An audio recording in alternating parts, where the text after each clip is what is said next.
500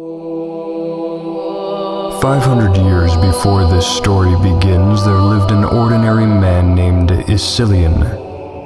He had a wife and a son. He worked a farm half a day from Aulsoak, a market town in the dukedom of Goldaire, where he sold his pigs every 2 weeks. He visited the nearby chapel every day. He owned a cat. He drank a little too much, a little too often. He had a family, a job, a life. But this was a life unknown to most who would later know the name Isilion. War came to Goldaire. The king of the neighbouring state Buridden claimed Goldaire as his own. The Duke of Goldaire rebuffed his assertion, and the conflict quickly descended into violence. Every able person in the province was called to arms, and Isilion went to war.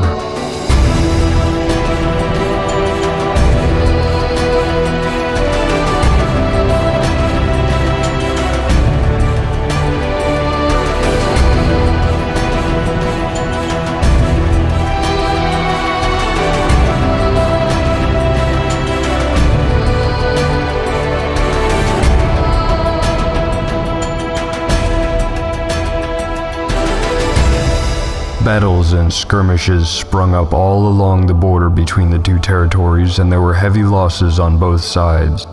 But Isilion survived. In fact, he flourished.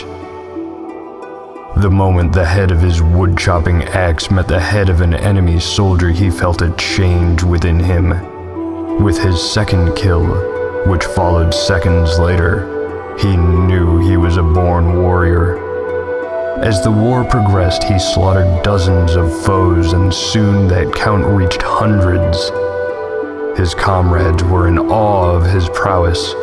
Even seasoned veterans worshipped him, and word quickly spread of the greatest warrior of the age.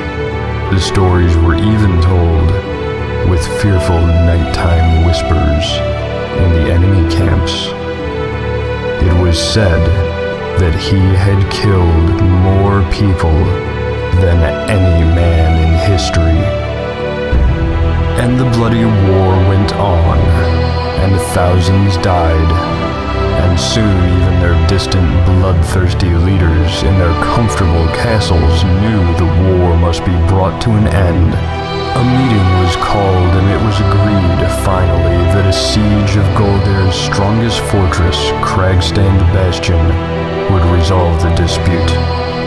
On the day of the battle, the two armies gathered, one holed up inside the cliffside fortress, the other spread out across the nearby plain, called Pilnar Field, and their leaders remained safely distant in their cozy capital cities.